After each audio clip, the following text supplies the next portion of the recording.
Selain badai dan ombak besar yang mampu menggulung kapal, ada hal lain yang ditakuti oleh para pelaut. Bukan kraken atau Cthulhu, tapi lebih kecil dari itu. Ini wujudnya. Masa pelaut takut sama cacing? Begitu mungkin protes kamu dalam hati. Tapi jangan salah, karena cacing ini, kapal laut yang terbuat dari kayu banyak yang tenggelam. Memicu pergantian bahan pembuat kapal dari kayu menjadi metal, yang secara langsung mempengaruhi kemajuan teknologi maritim. Tapi meskipun terlihat seperti cacing, binatang ini bukanlah cacing. Mereka adalah moluska, masih keluarga kerang bivalvia, alias kerang bercangkang dua. Ini adalah shipworm, atau cacing kapal, Mollusca bivalvia dari genus Pteridinidae.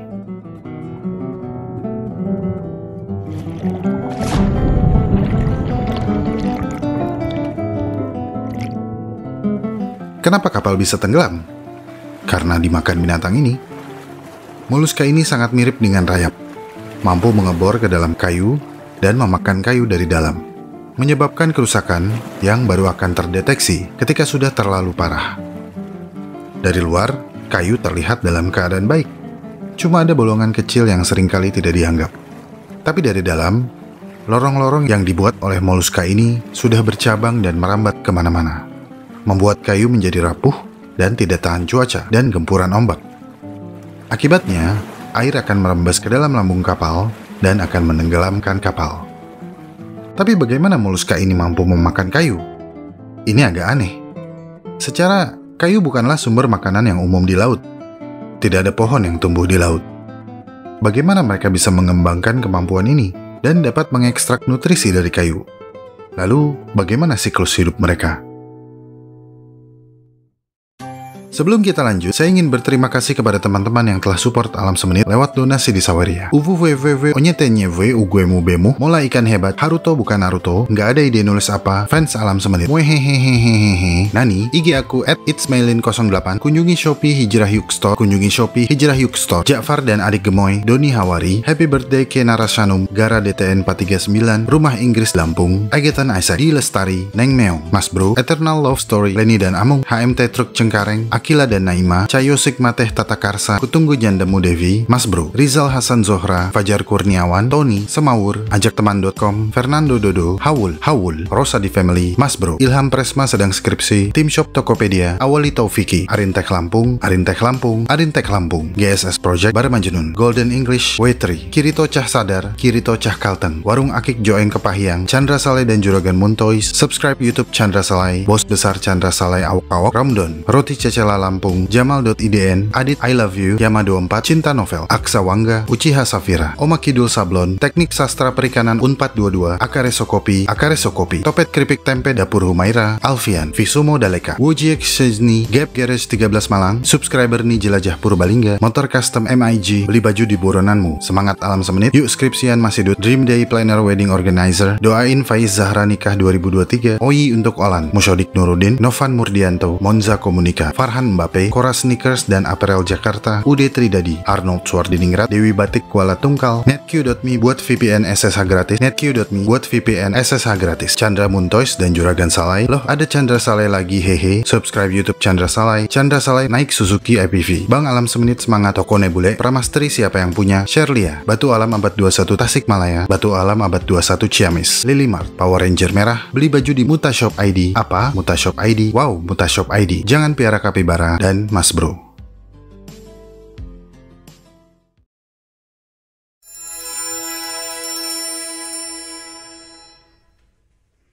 Sepanjang sejarah, lautan adalah tempat yang berbahaya bagi pelaut dan kapalnya. Rintangan alam seperti badai, gunung es, dan terumbu karang telah menjadi ancaman bagi para pelaut sejak pertama kali mereka melaut. Akan tetapi, bukan cuma itu penyebab tenggelamnya sebuah kapal. Makhluk hidup juga bisa menenggelamkan kapal. Dan kita tidak sedang berbicara tentang legenda seperti monster laut, melainkan binatang yang jauh lebih kecil dan tidak umum. Binatang tersebut mampu menghancurkan kapal dengan memakannya sedikit demi sedikit. Binatang ini sangat meresahkan. Sehingga ada catatan sejarah kalau dua kapal milik Christopher Columbus tenggelam gara-gara binatang ini. Binatang yang juga dijuluki rayap laut ini dikenal sebagai shipworm atau cacing kapal.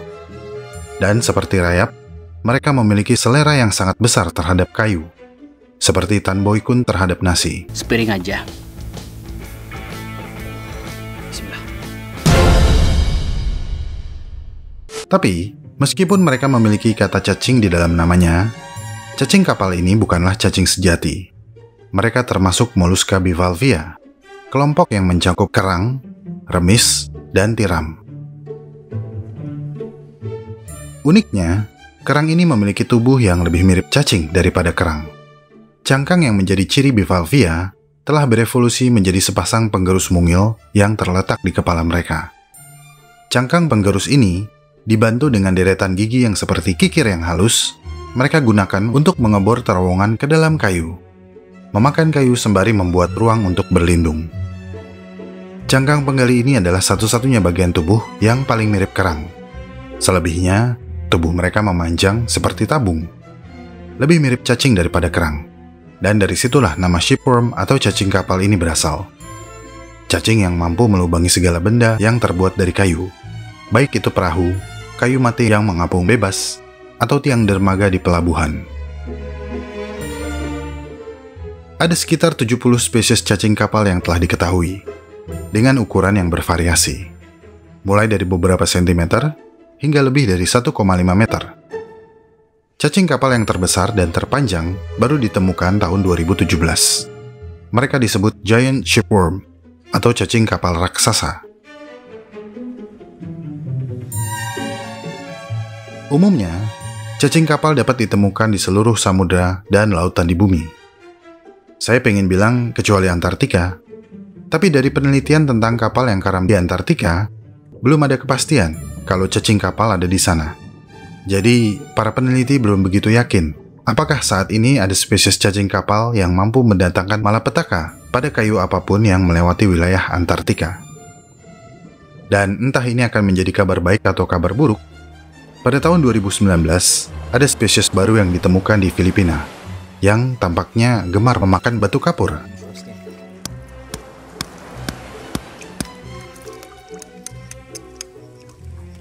Wow. This is really cool. Okay, so that piece of stone is just split.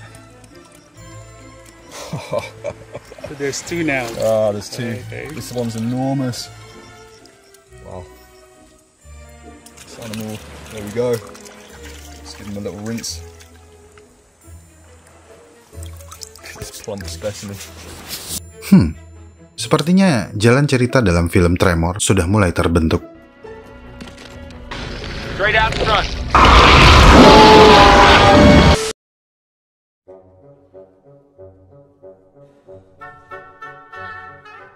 Kemampuan Mollusca pemakan kayu ini sangat menarik peneliti untuk mempelajari mereka. Karena kerang yang telah mengembangkan selera untuk memakan kayu agak sedikit aneh. Dan seperti yang kita tahu, lautan tidak memiliki pohon di dalamnya. Tapi sesungguhnya, ada banyak cara bagaimana kayu bisa masuk ke laut. Salah satunya adalah ketika terjadi badai yang kuat, yang menghempaskan segala yang ada di darat ke laut. Pohon-pohon di pantai dan di sungai-sungai sekitarnya akan dihanyutkan ke laut. Nah, kerang ini mengisi peran yang penting, yaitu mencerna semua material kayu tersebut dan mendaur ulang karbon yang terperangkap di dalamnya. Mereka termasuk pengurai. Sisa kayu yang telah dicerna akan keluar dalam bentuk dan akan dimanfaatkan oleh mikroorganisme lain di laut. Dan kerang ini tidak pilih-pilih makanan. Mereka akan memakan kayu jenis apapun. Artinya, mereka akan menyebabkan banyak kerusakan pada segala struktur berbahan kayu yang selalu digunakan manusia, seperti dermaga dan kapal. Akan tetapi, kayu bukanlah bahan yang mudah dicerna. Kalau kamu telah menonton video tentang rayap butuh bantuan segala mikroorganisme yang hidup di dalam perutnya untuk mencerna dan mendapat nutrisi dari kayu. Nah, mirip seperti rayap, cacing kapal juga mendapat bantuan dari bakteri untuk memecah zat penyusun kayu, seperti selulosa dan lignin. Kedua molekul ini merupakan zat yang sulit dicerna yang terdapat pada tumbuhan. Tapi, jika bakteri pada rayap ada di dalam abdomennya, bakteri pada cacing kapal hidup di insang mereka. Hidup dalam sel khusus di insang kerang, dan sangat berperan penting dalam pencernaan mereka. Bakteri ini menghasilkan enzim yang akan masuk ke usus kerang untuk membantu mencerna kayu. Selama hidupnya yang mencapai usia maksimal 2 hingga 3 tahun, cacing kapal akan terus menggali di kayu yang mereka huni. Serpihan kayu halus yang mereka kikis dengan cangkangnya akan dibawa oleh silia ke mulut mereka. Silia adalah struktur yang seperti rambut kecil di tubuh cacing kapal. Dari sana, serpihan kayu tersebut akan dibawa ke bagian usus untuk dicerna. Tapi seperti yang sudah saya sebutkan sebelumnya, usus mereka tidak menggunakan asam untuk memecah makanannya, seperti yang kita lakukan. Mereka memiliki bakteri simbiotik yang hidup di insangnya yang berkontribusi pada proses pencernaan ini. Bakteri tersebut menghasilkan enzim yang mampu memecah selulosa di dalam kayu. Enzim ini akan bertemu dengan enzim lain yang diproduksi oleh cacing kapal itu sendiri di ususnya. Reaksi kedua enzim tersebut akan membantu melumat makanan. Sementara, cacing kapal raksasa agak berbeda. Mereka tidak seperti cacing kapal lainnya. Cacing kapal raksasa tidak perlu lagi memakan kayu. Sebaliknya, mereka mengandalkan bakteri di insang mereka untuk mengubah hidrogen sulfida yang biasanya ditemukan di kayu yang membusuk menjadi makanan melalui proses yang disebut kemosintesis. Bakteri simbiotik tersebut mendapat manfaat dari hidrogen sulfida sebagai sumber energinya. Kemudian, bakteri menggunakan energi tersebut untuk membuat molekul karbon yang akan menjadi konsumsi cacing kapal. Cara makan yang tidak umum ya. Jadi, cacing kapal raksasa ibarat juragan. Mereka nggak perlu kerja keras menggerogoti kayu seperti cacing kapal lainnya. Cacing kapal raksasa menyediakan tubuh mereka menjadi tempat bernaung bagi para bakteri. Dan sebagai imbalan, bakteri menjaga agar tubuh juragan mereka tetap hidup dengan bekerja keras untuk menafkahi juragan mereka. Enak ya jadi juragan? Siapa di sini yang cita-citanya jadi juragan?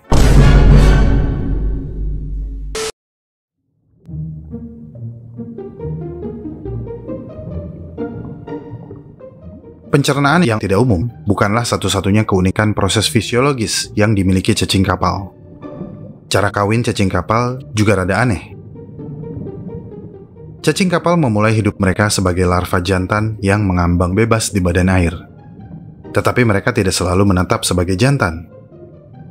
Menurut penelitian, cacing kapal dewasa bisa menjadi apa saja, kapan saja. Mereka dapat memiliki telur, memiliki sperma, memiliki keduanya, atau silih berganti. Dan mereka tidak hanya bereproduksi dengan satu cara. Beberapa spesies melakukan apa yang disebut free spawn atau pemijahan bebas, di mana beberapa individu akan bersama-sama melepaskan telur dan sperma ke dalam air. Dengan harapan, telur dan sperma yang melayang bebas tersebut akan bertemu satu sama lain. Ini adalah cara reproduksi yang umum yang dilakukan oleh kebanyakan moluska bivalvia. Tetapi, spesies cacing kapal lain diketahui membuahi telurnya secara internal, dengan mengumpulkan sperma yang mengambang bebas di laut. Kemudian, setelah pembuahan, mereka akan mengerami bayi-bayi mereka di semacam kantong khusus sebelum melepaskannya ke laut. Sementara, sedikitnya 4 spesies cacing kapal diketahui melakukan apa yang disebut pseudocopulation atau kopulasi semu. Untuk memahami cara kerjanya, kita perlu mengetahui beberapa anatomi dasar dari cacing kapal. Ujung kepala cacing kapal adalah tempat di mana cangkang dan mulutnya berada. Bagian ini biasanya tersembunyi di dalam lubang. Sementara, 2 bagian tubuh yang menyembul keluar dari lubang disebut sifon. Tiap ujung sifon memiliki perannya masing-masing. Satu untuk mengambil air dan partikel yang terkandung di dalamnya, satu lagi untuk pengeluaran. Yang terjadi selama kopulasi semu mirip seperti perkawinan orgi pada tritip, di mana individu cacing kapal akan memasukkan sifonnya ke dalam sifon cacing kapal lain dan meletakkan spermanya di sana. Karena cacing kapal memiliki telur dan sperma sekaligus, maka cacing kapal yang menerima sperma juga dapat menggunakan sifonnya untuk menyimpan sperma ke dalam sifon cacing kapal yang lain. Ini jauh lebih praktis daripada pemijahan bebas yang dilakukan oleh kebanyakan bivalvia. Apalagi jika kamu hidup dalam potongan kayu mati yang mengambang bebas, yang juga kamu cemilin secara aktif. Kamu harus mengambil semua peluang kawin yang ada, sebelum rumah kamu habis kamu cemilin. Terlebih, sekarang manusia telah menggunakan banyak bahan lain untuk membuat kapal dan membangun dermaga. Bahan-bahan yang tidak bisa dimakan oleh cacing kapal.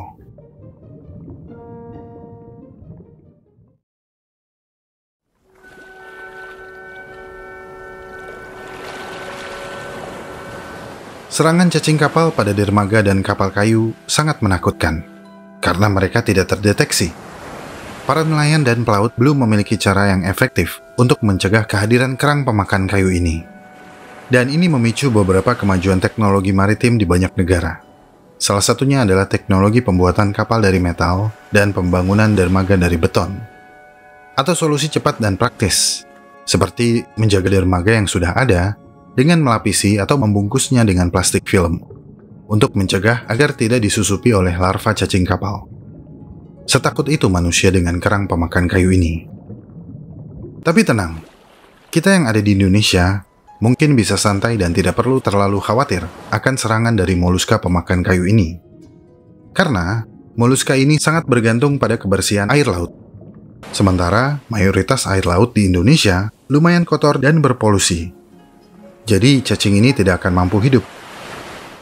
Masalahnya, banyak negara yang telah sadar dan memiliki undang-undang untuk menjaga kebersihan air laut. Sehingga kondisi air laut mereka kini sudah semakin membaik. Nah, ketika kondisi air laut membaik, begitu pula dengan segala organisme yang hidup di dalamnya, termasuk cacing kapal ini.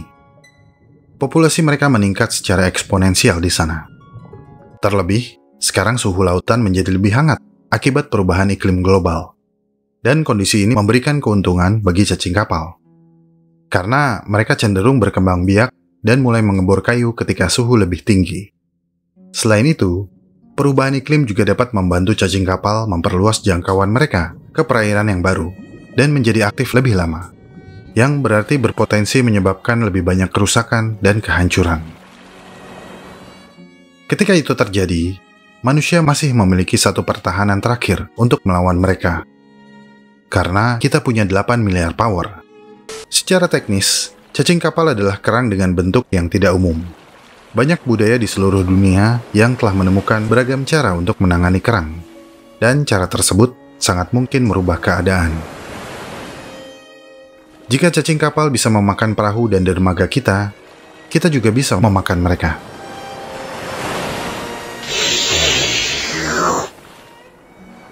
Mungkin dari awal video, banyak dari kamu yang sudah menduga ini adalah cacing kayu yang banyak ditemukan di beberapa pulau yang bersih di Indonesia, seperti Pulau Bangka dan Papua. Kamu benar, ini adalah tembiluk atau tembelo, atau memiliki nama yang lain di beberapa daerah di Indonesia. Apa nama cacing ini di daerah kamu? Tulis di kolom komentar ya. Di banyak negara tropis, cacing ini merupakan kuliner yang sangat unik. Bahkan di Filipina, kerang yang wujudnya mirip cacing ini tersedia dalam menu di beberapa restoran seafood. Namanya juga nggak jauh-jauh dari tembiluk, yaitu tamilok. Dan di Filipina, tamilok ini sangat populer. Banyak turis mancanegara yang ketika berkunjung ke Filipina pasti ingin merasakan yang namanya tamilok ini. Karena popularitasnya, saat ini telah dilakukan berbagai macam cara untuk membudidayakan tamilok di Filipina. Potensi bisnisnya cukup baik, mengingat rasanya yang sangat mirip dengan oyster atau tiram. Tapi tidak seperti oyster, tamilok memiliki laju pertumbuhan yang jauh lebih cepat, biaya perawatan yang jauh lebih terjangkau, dan akses yang jauh lebih mudah, membuat banyak orang yakin kalau tamilok atau cacing kapal ini dapat menjadi alternatif seafood yang akan mendunia. Dari evolusi hingga sejarah, cacing unyu ini telah mengajari kita banyak hal. Setelah mempelajari biologi dari kerang unik ini, manusia berupaya memberikan mereka reputasi yang lebih positif di mata masyarakat. Mengubah momok yang dulu sangat melekat pada cacing ini, dari lawan menjadi kawan, dari hama menjadi laba.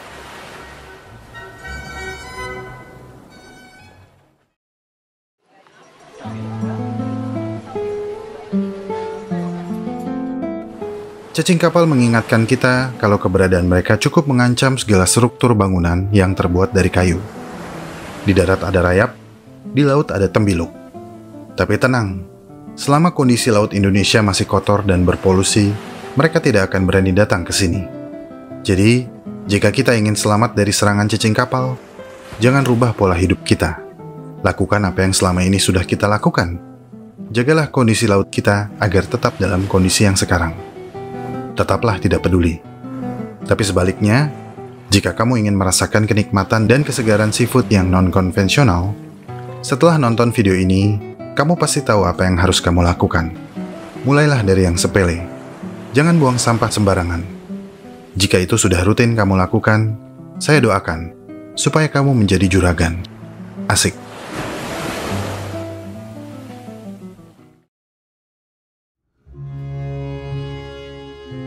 Terima kasih telah menonton sampai menit ini.